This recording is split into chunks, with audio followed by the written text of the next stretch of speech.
Apple's super slim iPhone Air might be a sales dud, but a new rumor says Apple's still building iPhone Air 2 anyway, with battery, camera, and performance upgrades already in the works. If that's true, it tells us something bigger than just new phone coming. Apple may be treating the Air as a long-term platform, not a one-off experiment.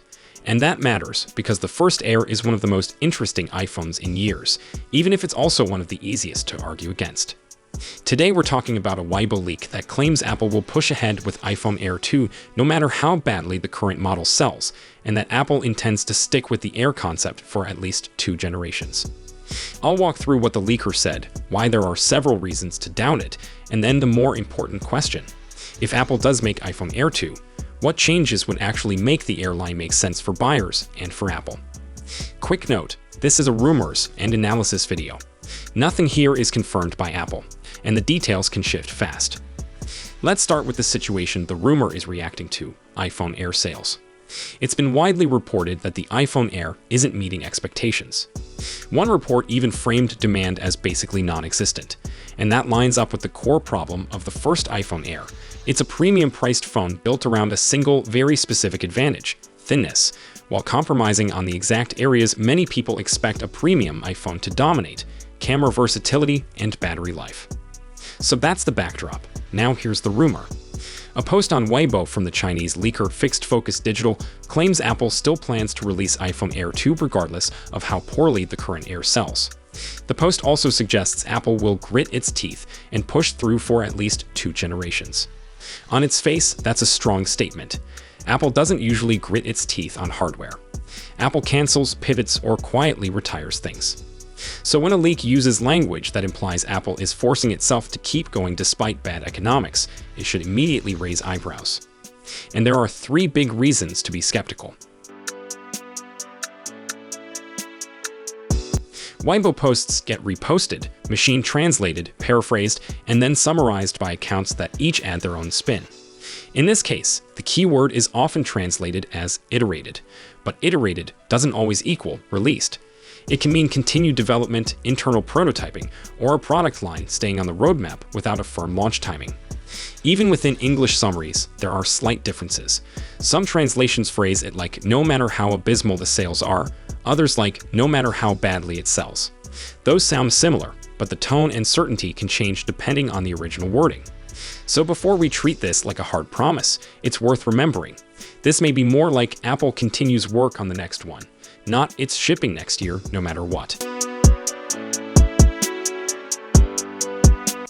Most signs still point to Apple's major September iPhone event focusing on the Pro line, plus a foldable model that some are calling iPhone Ultra. The big-name leakers have discussed those categories repeatedly, but they haven't consistently named an iPhone Air 2 as a locked-in product for that same window. Then there's Apple's Spring Rhythm. If Apple is planning a March event in 2027, that event tends to be a place for non-Pro iPhones. Think the standard models and the more affordable variants. If that pattern holds, we'd be looking at iPhone 18 and something like an 18e getting the spotlight in spring. If Air is truly a premium line with a premium price, it doesn't naturally belong beside the cheaper spring phones. But it also complicates the fall event, because you'd be asking Apple to launch 4 very different hero iPhones at once: Pro, Pro Max, Fold/Ultra, and Air. Could Apple do it? Sure, but Apple loves a clean ladder. Air blurs the ladder. It's premium priced without being Pro featured. That's a hard story to tell on stage. The phrase grit its teeth just doesn't sound like Apple. Apple doesn't typically ship unprofitable products out of stubbornness. Tim Cook's Apple is famously methodical, operationally tight, and ruthless about focus. When Apple sticks with the category, it's because the company sees a path to scale, margin, or ecosystem leverage. So if iPhone Air is truly selling poorly, and if the brand message isn't landing, an Air 2, no matter what strategy, would be unusual. That's the skeptical case. Now here's the other side. There are reasons this rumor could still be directionally true, even if the details are messy. Apple might not be forcing itself to ship Air 2 out of pride. Apple might be treating Air as strategic R&D with a consumer-facing label. Ultra-thin hardware pushes Apple's component stack forward. Display integration, battery packaging, thermal design, antenna layout, camera module miniaturization, and even materials engineering. Those gains can spill into other products. The Air could be a rolling testbed for design and manufacturing techniques Apple wants for the future, including a foldable or a future iPhone that needs to hit a thinner silhouette without losing performance. And there's also the brand-level argument. Apple has a long history of using Air as a statement. MacBook Air wasn't only about sales in year one. It was about direction. It signaled thin and light as the future, and it gradually became the mainstream default. So the more interesting question isn't did Air sell well? It's does Apple want an iPhone Air to exist? If Apple wants the Air slot on the shelf, then Air 2 makes sense as a second swing, especially if Apple believes the first model's problems are fixable. Which brings us to the practical part.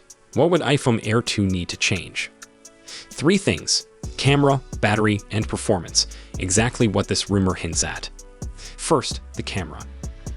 The current iPhone Air is a $999 phone with rear camera hardware that feels closer to Apple's lower-tier models.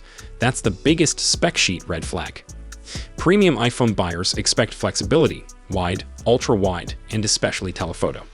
Not everyone uses Zoom daily, but at this price, people want the option, and they want the pro-ness of having it.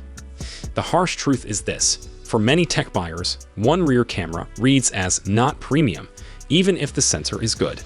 It's not about photo quality alone, it's about positioning. So if Apple wants Air to be premium without cannibalizing Pro, the most logical move is adding a telephoto, but with a twist. Give Air a telephoto that's good, but still not the Pro's best. Apple could reserve the most advanced periscope zoom, sensor shift tricks, or computational features for Pro, while still giving Air a reason to exist at $999. Second, battery life. The iPhone Air's all-day battery is fine in isolation, but it's weaker than the phones it's priced alongside, and that's a tough sell. People will tolerate compromises for thinness, but only up to a point. And the moment battery anxiety enters the chat, thinness stops feeling premium and starts feeling fragile. If iPhone Air 2 is real, battery has to improve, either through higher density cells, more internal volume through small design concessions, or efficiency gains from the next chip and display. A small thickness increase could be the smartest move Apple could make. Not enough to lose the Air identity, but enough to stop the battery from being the first warning in every review. Third, performance and thermals. A super thin phone can't just have a fast chip, it has to sustain it. If Air 2 gets a newer SoC and better thermal management, Apple could position it as thin without compromise, at least for typical use. That doesn't mean it has to beat Pro in benchmarks. It means it shouldn't throttle aggressively or feel like it's trading speed for style. And all of that points to one key decision.